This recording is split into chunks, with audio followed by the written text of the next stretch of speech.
সদ্গুরু আমার পাবন ধারা, সদ্গুরু আমার পাবন ধারা, গুরুই জীবন বিশ্ব সারা, গুরুই জীবন বিশ্ব সারা, অগণিত রূপ দেখায় রে,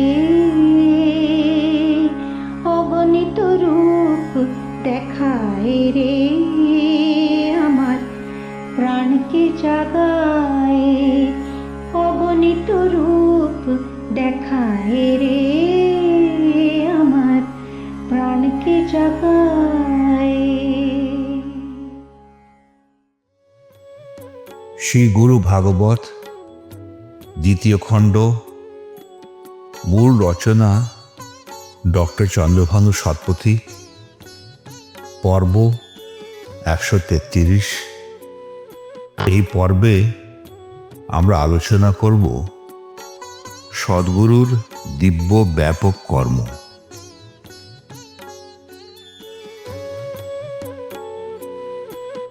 বিশ্বের সদ্গুরুর প্রতি এবং যারা প্রকৃত অর্থে জ্ঞান প্রদানে সহায়ক ভূমিকা পালন করেছেন তাহাদের সবাইকে আমাদের প্রণাম জানাই।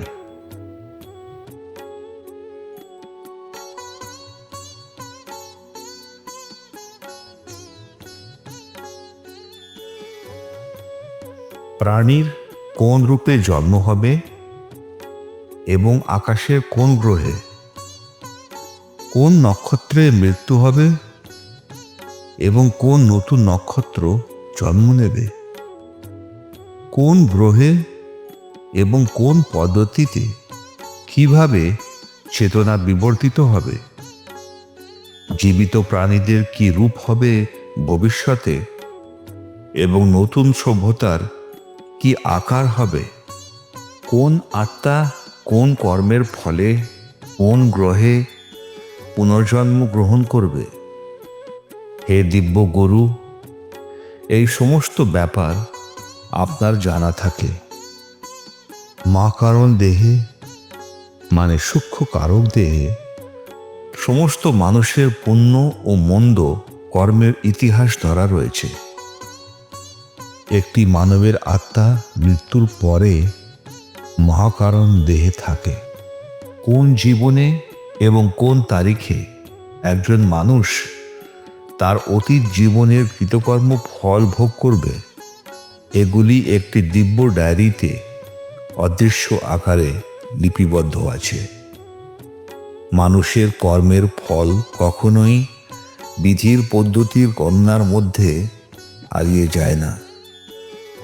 ভাগ্যের ওপর কারোর কোনো নিয়ন্ত্রণ নেই, কারণ এর নাম নিয়তি, যার অর্থ হল অনুষ্ঠিত। মৃত্যুর পরে স্বর্গ ও নরক অতিক্রম করার পর মানুষের ভালো মন্দ প্রারব্ধ কর্ম নিঃশেষ হয়ে যায়। তাদের স্থূল এবং সূক্ষ্ম প্রারব্ধ তিনটি লোকে যেমন ভূর, ভূবহ এবং সাহাতে নিঃশেষ হয়ে যায়। অতঃপর মানবাত্মা সূক্ষ্ম মানব বীজরূপে মহর লোকে যায়, যেখানে পিতররা বা পূর্বপুরুষেরা সূক্ষ্ম দেহে বাস করেন। সেটি পিতৃলোক বা পূর্বপুরুষদের অঞ্চল নামে পরিচিত। মৃত্যুর পরে যখন মানবাত্মা বা জীবাত্মা মহরলোকে প্রবেশ করে, তখন তার অতীত জীবন সম্পর্কে বিস্মৃত হয়।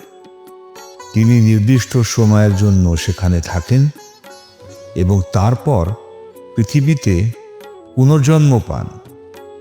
নতুন জন্মের স্থান ও সময়ও পূর্ব নির্ধারিত থাকে। তার পিতামাতা, জন্মস্থান, বাড়ি এবং তার জন্মের সময় আগে থেকেই দিব্য দিনলিপিতে লেখা আছে। এটি একটি আশ্চর্যজনক কিন্তু ঐশ্বরিক সত্য যে সদ্গুরুরা প্রতিটি জীবনে তার ভক্তদের জন্ম, মৃত্যু এবং পুনর্জন্মে ভূমিকা পালন করেন। শ্রী গুরুর চরণে আমাদের সবাইকার সাষ্টাঙ্গ প্রণাম।